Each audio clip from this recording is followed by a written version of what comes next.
É que é a minha alma quem fala, sim. Eu tinha conhecimentos adquiridos e Deus permite muitas vezes que espíritos delicados encarnem entre os homens mais rústicos para fazer-lhes pressentir as delicadezas ao seu alcance que compreenderão mais tarde. Nota: sem esta explicação tão lógica, consentânea com a solicitude de Deus para com as criaturas, dificilmente se compreenderia o que à primeira vista parecerá anomalia. De fato, que pode haver de mais belo, poético e gracioso que a linguagem desta jovem educada entre rudes operários? Dá-se o contrário muitas vezes.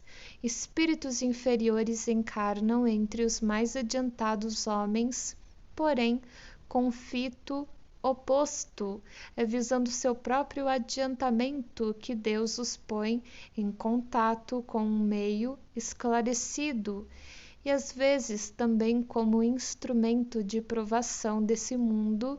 Que outra filosofia pode resolver tais problemas? Título: Maurice Gontran. Era filho único e faleceu aos 18 anos de uma afecção pulmonar. Inteligência rara, razão precoce, grande amor ao estudo, caráter doce, terno e simpático, possuía todas as qualidades que fazem prever brilhante futuro. Com grande êxito, terminara muito cedo os primeiros estudos, matriculando-se em seguida na Escola Politécnica. A sua morte acarretou aos parentes uma dessas dores que deixam traços profundos e muitíssimos dolorosos, pois que, tendo sido sempre de natureza delicada, lhe atribuíam o fim prematuro ao trabalho de estudos a que o instigaram. Expobrando-se então diziam: de que lhe serve agora tudo o que aprendeu? Melhor fora ficasse ignorante, pois a ciência não lhe era necessária para viver, e assim estaria sem dúvida entre nós. Seria o consolo de nossa velhice. Se conhecessem o espiritismo, raciocinariam de outra forma. Nele encontraram, contudo, a verdadeira consolação. O ditado seguinte foi dado pelo rapaz a um dos seus amigos meses após o decesso. Pergunta: meu caro Maurice, a terna afeição que votáveis a vossos pais traz-me a convicção de que desejais reconfortar-lhes o ânimo, se estiver ao vosso alcance fazê-lo. O pesar, direi, mesmo o desespero, que o vosso pensamento lhes trouxe, altera-lhes visivelmente a saúde, levando-os a desgostarem-se da vida. Algumas palavras de consolo poderão certamente fazer renascer-lhes a esperança. Resposta: meu amigo, esperava com impaciência esta ocasião, que ora me facultais de comunicar-me. A dor de meus pais aflige-me, porém ela se acalmará quando tiverem a certeza de que não estou perdido para eles. Aproximai-vos deles a fim de os convencer desta verdade, o que certamente conseguireis. Era preciso este acontecimento para insinuar-lhes uma crença que lhes trará a felicidade, impedindo-os de murmurar contra os decretos da providência. Sabeis que meu pai era muito céptico a respeito da vida futura. Deus concedeu-lhe este desgosto para arrancá-lo do seu erro.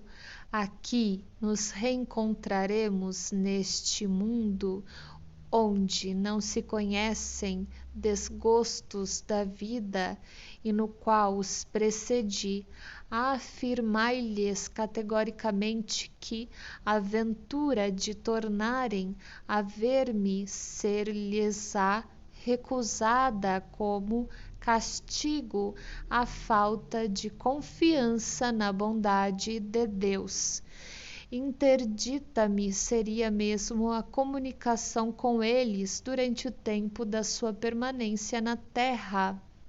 O desespero é uma rebeldia à vontade do Onipotente, sempre punido com o prolongamento da causa que o produziu, até que haja completa submissão.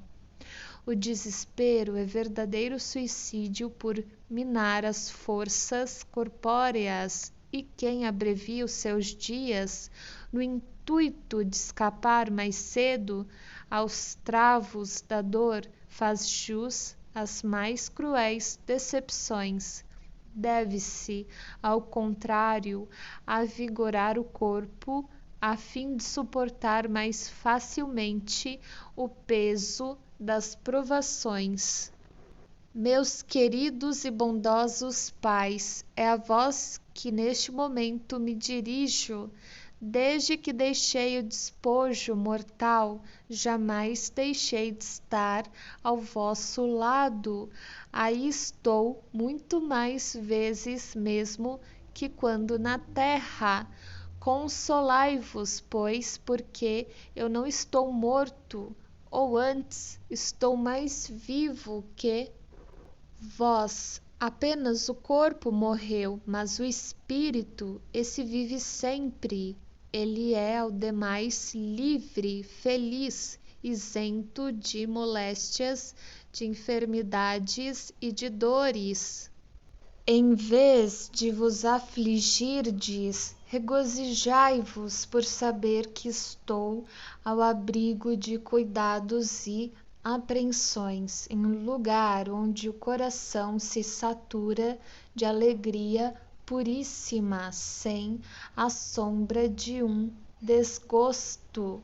Meus bons amigos, não deploreis os que morrem precocemente, porque isto é uma graça que Deus lhes concede, poupando-os as tribulações da vida terrena. A minha existência aí não devia prolongar-se por muito tempo desta vez, visto ter adquirido o necessário para preencher no espaço uma missão mais elevada. Se tivesse mais tempo, não imaginais a que perigos e seduções iria expor-me. E podereis acaso julgar da minha fortaleza para não sucumbir nessa luta que importaria atraso de alguns séculos? Por que, pois, lastimar o que me é vantajoso?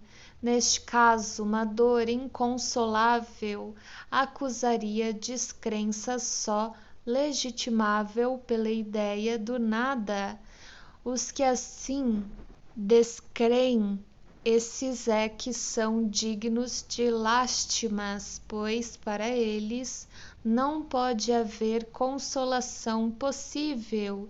Os entes caros figuram-se-lhes irremediavelmente perdidos, porque a tumba lhes leva à última esperança. Pergunta: vossa morte foi dolorosa? Resposta: não, meu amigo, apenas sofri. antes da morte os efeitos da moléstia, porém, esse sofrimento diminuía à proporção que o último instante se aproximava. Depois, um dia, adormeci sem pensar na morte e tive então um sonho delicioso. Sonhei que estava curado, que não mais sofria e respirava longos haustos prazerosamente, um ar embalsamado e puro transportava-me através do espaço. Uma força desconhecida, brilhante luz resplandecia em torno, mas sem cansar-me a vista. Vi meu avô, não mais esquálido, alquebrado, porém com aspecto juvenil e loução, e ele estendia-me os braços, estreitando-me efusivamente ao coração. Multidão de outras pessoas de risonhos semblantes o acompanhavam, acolhendo-me todos com benevolência e doçura.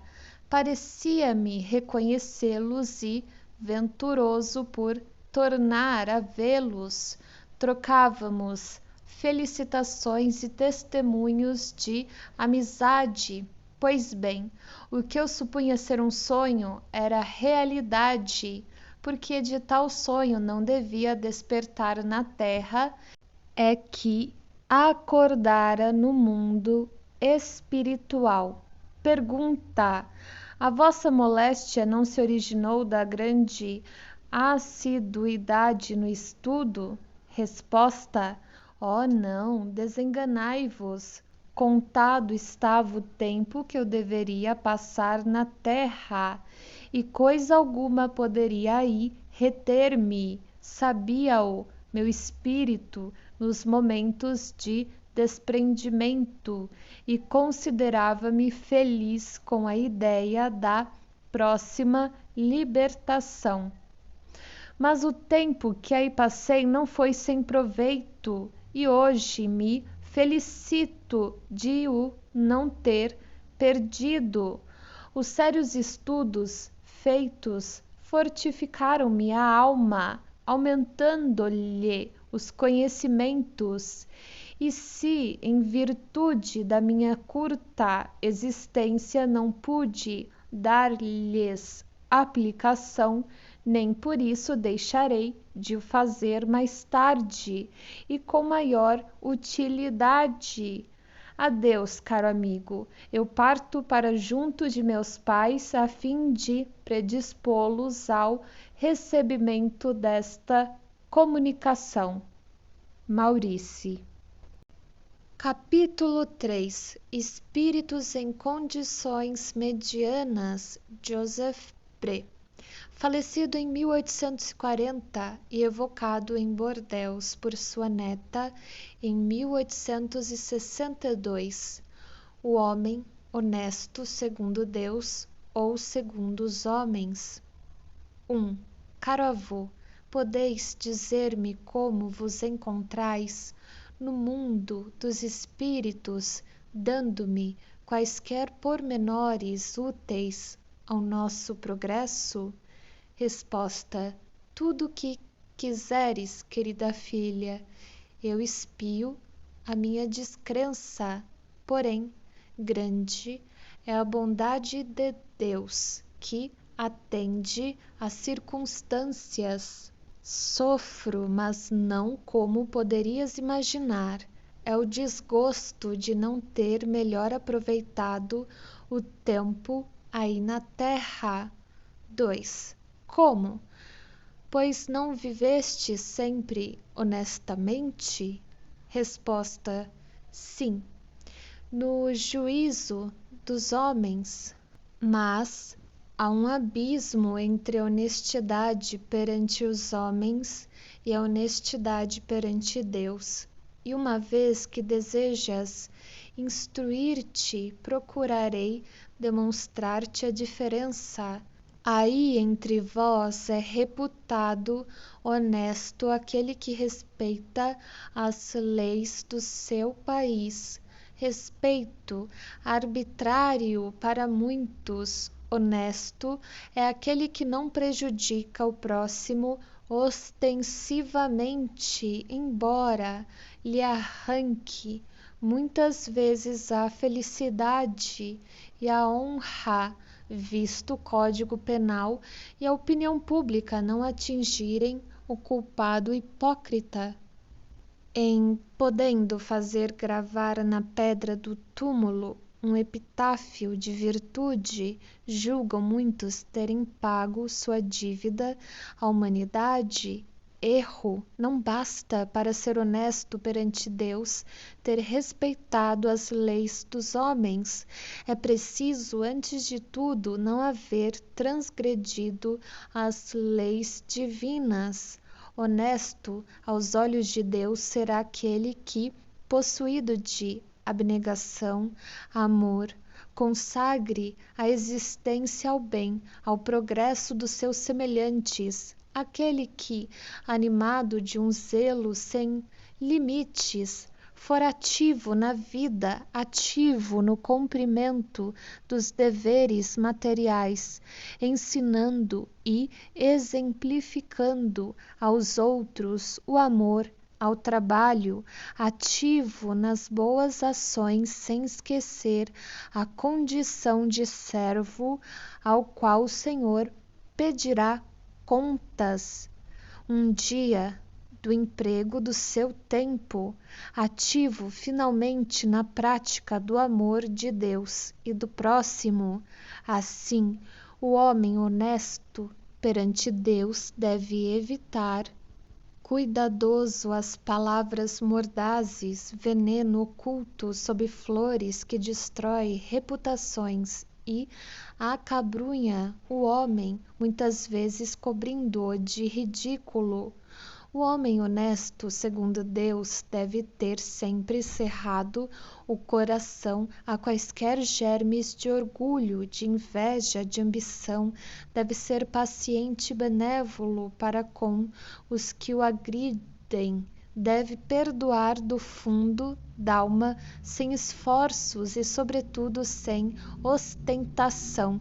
A quem quer que o ofenda, deve, enfim, praticar o preceito conciso e grandioso que se resume no amor de Deus sobre todas as coisas e do próximo como a si mesmo. Eis aí, querida filha, aproximadamente o que deve ser o homem honesto perante Deus.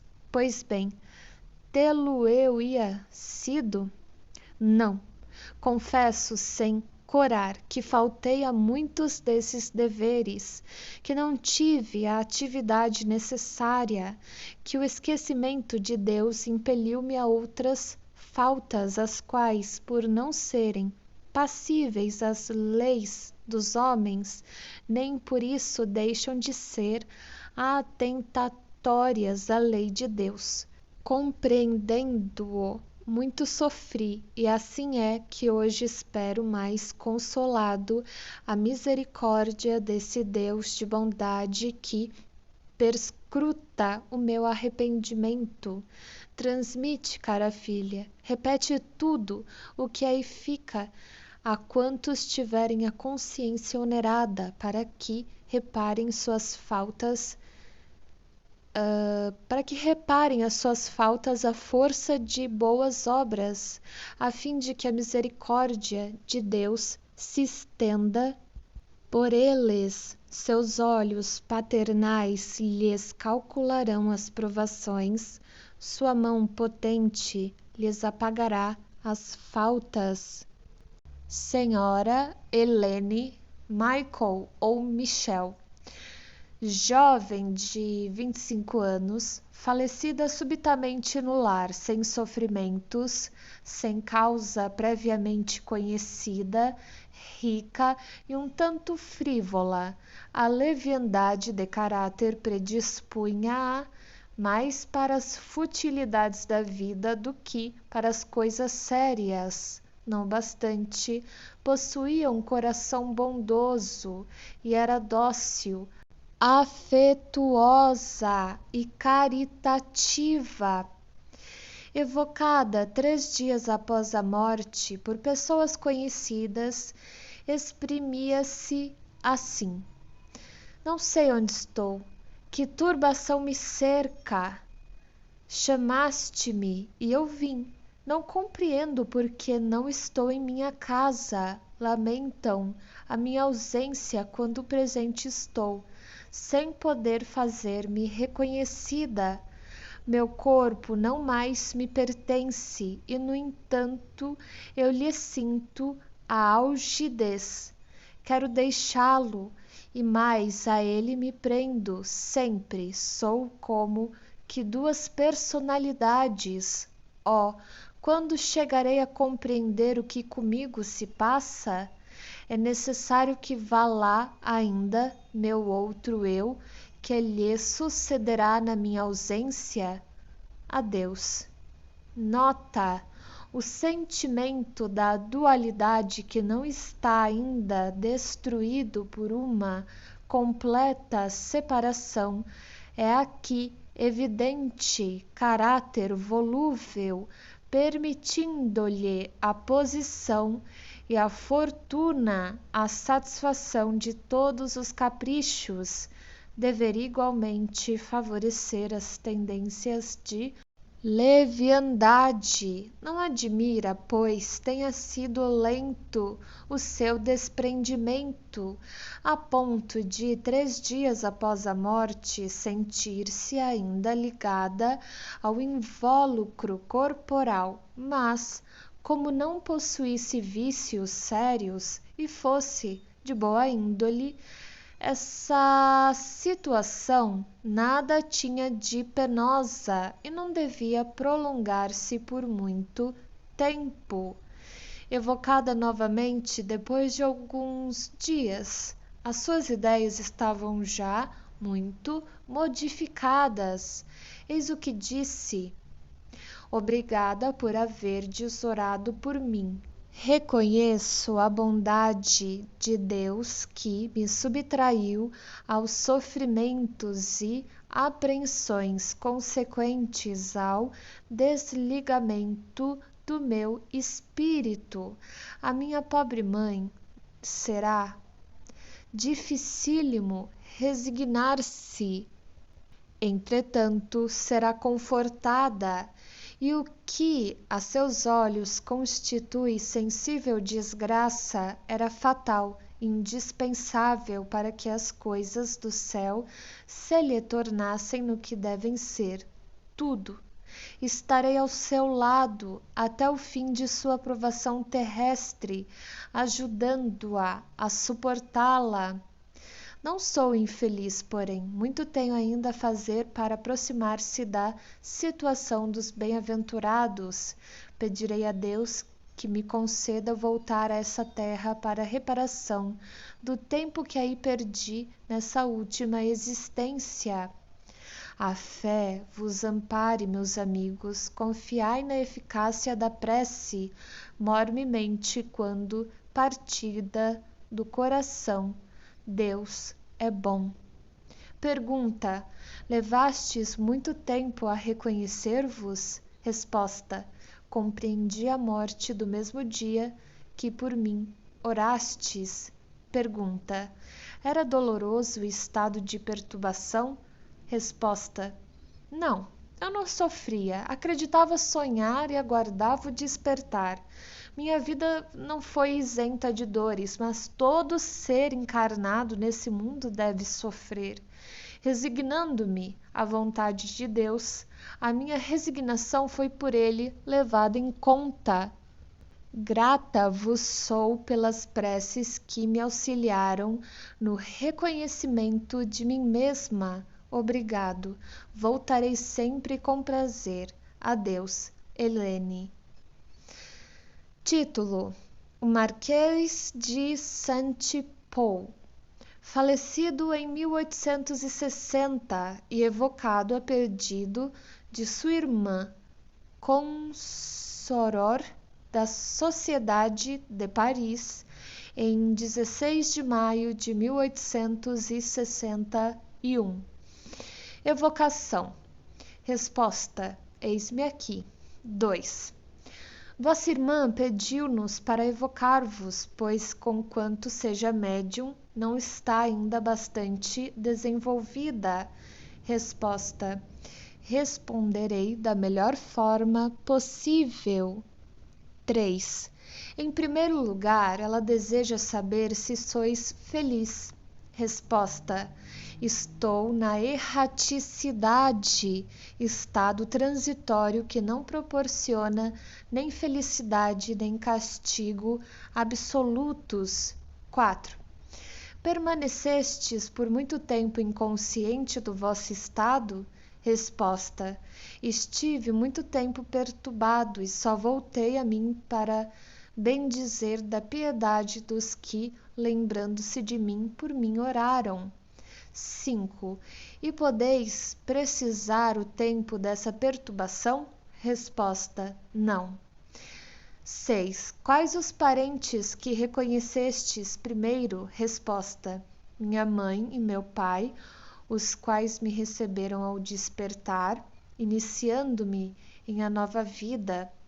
7. A que atribui o fato de parecer que nos últimos extremos da moléstia confabuláveis com as pessoas caras da terra? Resposta: ao conhecimento antecipado pela revelação do mundo que viria a habitar. Vidente antes da morte, meus olhos só se turbaram no momento da separação do corpo, porque os laços carnais eram ainda muito vigorosos. 8. Como explicar as recordações da infância que de preferência vos ocorriam? Resposta: ao fato de o princípio se identificar mais com o fim que com o meio da vida.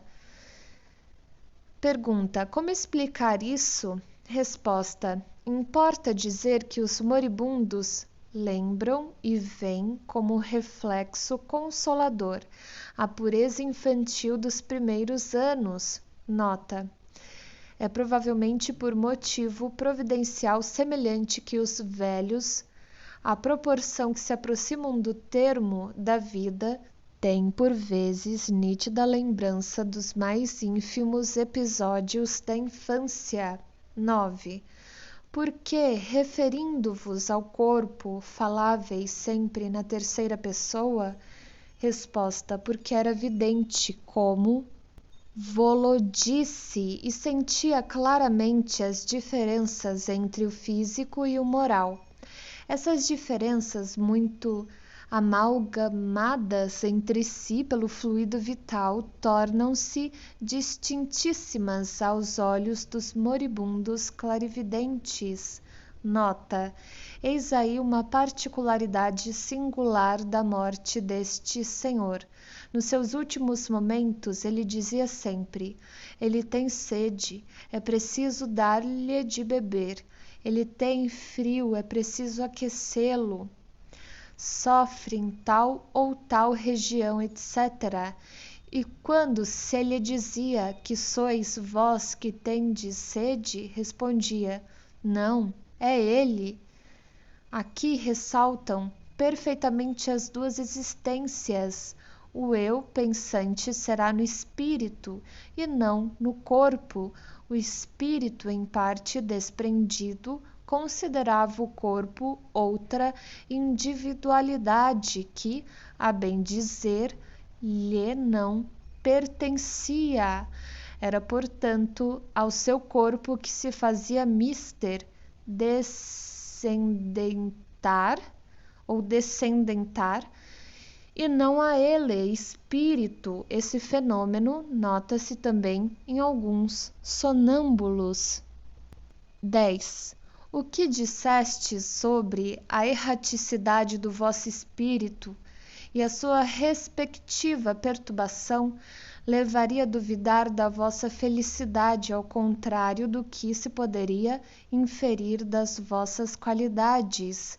demais há espíritos errantes, felizes e infelizes. Resposta: estou num estado transitório. Aqui as virtudes humanas passam a ter seu justo valor. Certo, este estado é 1000 vezes preferível ao da minha encarnação terrestre, mas porque alimentei sempre aspirações ao verdadeiro bom e belo, minha alma não ficará satisfeita senão quando se alcançar aos pés do Criador. Título: Sr. Cardon, médico. Passar uma parte de sua vida na marinha mercante como médico de navio baleeiro, adquirindo em tal ambiente ideias um tanto materialistas, recolhido à cidade de J. Reticências, exerceu aí a modesta profissão de médico da roça. Havia algum tempo adquirira a certeza de estar afetado de uma hipertrofia do coração, e sabendo a moléstia incurável, deixava-se abater-se pela perspectiva da morte, um estado de melancolia inconsolável. Predisse o dia certo do falecimento com antecipação de cerca de 2 meses e, chegado o momento, ele reuniu a família para dizer-lhe o último adeus. Estando abeirados do seu leito, a esposa, a mãe, os 3 filhos e outros parentes, quando a primeira tentava erguê-lo, ele prostrou-se, tornando-se de um roxo lívido e fechando os olhos, pelo que foi julgado morto. A esposa colocou-se então de permeio para ocultar aos filhos esse espetáculo. Minutos depois, o doente reabriu os olhos, sua fisionomia, por assim dizer, iluminada, tomou radiante expressão de beatitude, e ele exclamou: ó meus filhos, belo, sublime, ó a morte, que benefício, que coisa suave! Morto, senti minha alma elevar-se bem alta, porém Deus me permitiu voltasse para dizer-vos: não lamenteis a minha morte, que é a libertação. Que eu não posso descrever-vos a magnificência de tudo quanto vi, as impressões que experimentei, mas não podereis compreendê-las. Ó meus filhos, comportai-vos sempre de modo a merecer esta inefável felicidade reservada aos homens de bem. Vivei conformemente aos preceitos da caridade, do que tiverdes daí uma parte aos necessitados. Minha querida mulher, deixo-te numa posição pouco lisonjeira, temos dívidas a receber. Mas eu te conjuro a não atormentares aos nossos devedores. Se estiverem em apuros, espera que possam pagar, e aos que não puderem fazer, perdoa-lhes, Deus te compensará. Tu, meu filho, trabalha para manteres tua mãe, sê honesto sempre, e guarda-te de fazer algo que possa manchar a nossa família. Toma esta cruz, herança de minha mãe, não a deixes nunca, e Oxalá te recorde ela sempre os meus derradeiros conselhos. Meus filhos, ajudai-vos mutuamente, para que a boa harmonia reine entre vós. Não sejais vaidosos nem orgulhosos, perdoai aos vossos inimigos, se quiserdes que Deus vos perdoe. Depois, fazendo-os chegar a si, tomou-lhes as mãos, acrescentando: Filhos, eu vos abençoo. E seus olhos cerraram-se, desta vez para sempre. Seu rosto, porém, conservou uma expressão tão imponente que, até ao momento de ser amortalhado, numerosa turba veio contemplá-lo, tomada de admiração. Tendo-nos um amigo da família fornecido estes pormenores assaz interessantes, lembramo-nos que a evocação podia tornar-se instrutiva a todos nós e útil ao próprio espírito. 1. Evocação. Resposta: estou perto de vós. 2. Relataram-nos as circunstâncias em que se deu a vossa passagem e ficamos cheios de admiração. Quereis ter a bondade de nos descrever ainda mais minuciosamente o que vistes no intervalo do que poderíamos denominar as vossas duas mortes? Resposta: o que vi, e poderíeis compreendê-lo? Não sei, visto como não encontraria expressões apropriadas à compreensão do que pude ver durante os instantes em que me foi possível deixar o envoltório mortal. 3. E sabeis em que lugar estivestes? Seria longe da Terra, em outro planeta ou no espaço? Resposta: o espírito não mede distâncias, nem lhes conhece o valor como a vós acontece. Arrebatado por não sei que agente maravilhoso, eu vi os esplendores de um céu desses que só em sonho podemos imaginar. Esse percurso através do infinito fazia-se com celeridade tal que eu não pude precisar os instantes nele empregados pelo meu espírito. 4. E fruis atualmente a felicidade que entrevistes? Resposta: não. Bem desejaria poder fruí-la, mas Deus não poderia recompensar-me de tal maneira. Revoltei-me muitas vezes contra os pensamentos abençoados que o coração me ditava, e a morte parecia-me uma injustiça. Médico, incrédulo, eu havia assimilado na arte de curar uma aversão profunda à segunda natureza, que é o nosso impulso inteligente, divino. Para mim, a imortalidade da alma não passava de ficção própria para seduzir as naturezas pouco instruídas, embora o nada me espantasse, maldizendo o misterioso agente que atua perenemente.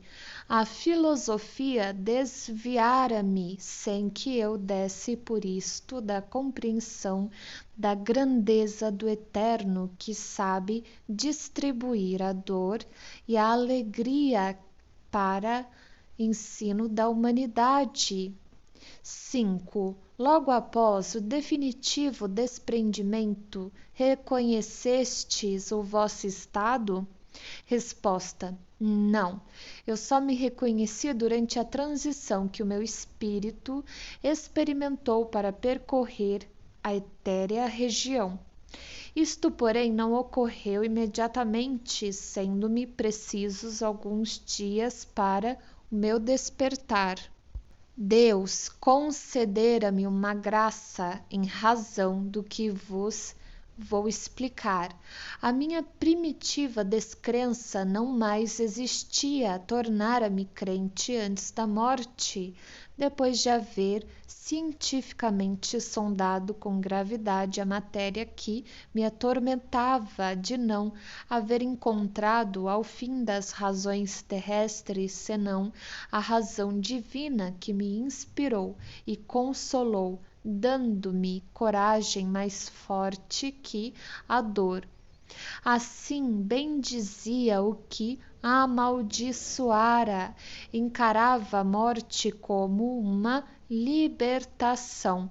A ideia de Deus é grande como o mundo. Oh, que supremo consolo na prece, que nos enternece e comove. Ela é o elemento mais positivo da nossa natureza imaterial.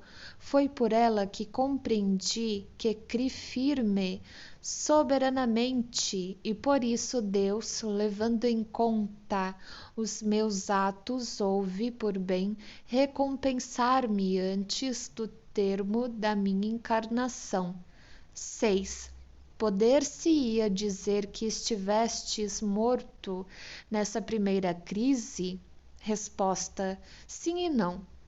Tendo o espírito abandonado o corpo, naturalmente a carne extinguia-se. Entretanto, retomando posse da morada terrena, a vida voltou ao corpo, que passou por uma transição, por um sono. 7. E sentieis então os laços que vos prendiam ao corpo?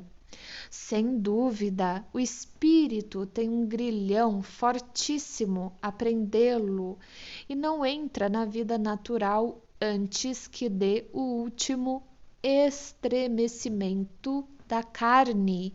8. Como, pois, na vossa morte aparente e durante alguns minutos pôde o vosso espírito desprender-se súbita e imperturbavelmente, ao passo que o desprendimento efetivo se fez acompanhar da perturbação por alguns dias, parece-nos que, no primeiro caso, os laços entre corpo e espírito subsistindo mais que no segundo, o desprendimento deverá ser mais lento, ao contrário justamente do que se deu. Resposta: tendes muitas vezes evocado um espírito encarnado, recebendo respostas exatas. Eu estava nas condições desses tais, porque Deus me chamava e os seus servidores me diziam: vem. Obedeci, agradecendo-lhe o favor especial que houve por bem conceder-me para que pudesse entrever, compreendendo-a, a sua infinita grandeza. Obrigado a vós que antes da morte real me permitistes doutrinar os meus, para que façam boas e justas encarnações. 9. Donde provinham as belas palavras que, após o despertar, dirigistes à vossa família? Resposta: era um reflexo do que tinha visto e ouvido. Os bons espíritos inspiravam-me a linguagem e davam fulgor à minha fisionomia. 10. Que impressão julgais ter a vossa revelação produzido nos assistentes, notadamente nos vossos filhos? Resposta: surpreendente, profunda. A morte não é mentirosa. Os filhos, por mais ingratos que possam ser, curvam-se sempre à encarnação que termina. Se pudéssemos penetrar o coração dos filhos junto de um túmulo entreaberto, vê-lo-íamos apenas palpitar de sentimentos verdadeiros, sinceros, tocados pela mão secreta dos espíritos que dizem em todos os pensamentos tremeis se duvidais. A morte é a reparação, a justiça de Deus, e eu vos asseguro em que pese aos incrédulos que a minha família e os amigos creram nas palavras por mim pronunciadas antes da morte. Eu era, ao demais, intérprete de um outro mundo. 11. Dizendo não gozardes da felicidade entrevista, pode inferir-se que sejais infeliz? Resposta: não, uma vez que me tornei crente antes da morte, e isto de coração e consciência. A dor acabrunha nesse mundo, mas fortalece sob o ponto de vista do futuro espiritual. Notai que Deus teve em conta as minhas preces e a crença nele depositada em absoluto. Estou firme no caminho da perfeição e chegarei ao fim que me foi permitido lobrigar. Orai, meus amigos, por este mundo invisível que preside aos vossos destinos. Esta permuta fraternal é de caridade, é a alavanca que põe em comunhão os espíritos de todos os mundos. 12. Acaso quereríeis dirigir algumas palavras à vossa mulher e filhos? Resposta: peço a todos os meus que acreditem no Deus poderoso, justo, imutável, na prece que consola e alivia, na caridade que é a mais pura prática da encarnação humana. Peço-lhes que se lembrem que do pouco também se pode dar, pois o óbolo do pobre é o mais meritório aos olhos de Deus, desse Deus que sabe que muito dá um pobre mesmo que dê pouco. O rico precisa dar muito e repetidamente para merecer outro tanto. O futuro é a caridade, a benevolência em todos os atos, é considerar que todos os espíritos são irmãos sem se preocupar jamais com as 1000 pueris vaidades da terra. Tereis rudes provações, querida amada família. Aceitai-as, porém, corajosamente, lembrando-vos de que Deus as vê. Repeti a miúde esta prece: Deus, de amor e bondade, que tudo faculta e sempre dá-nos força superior a todas as vicissitudes, torna-nos bons, humildes e caridosos, pequenos pela fortuna e grandes de coração. Permite seja espírita o nosso espírito na terra, a fim de melhor te compreendermos e te amarmos. Seja teu nome emblema de liberdade, ó meu Deus, o consolador de todos os oprimidos, de todos os que necessitam amar, perdoar e crer. Cardon.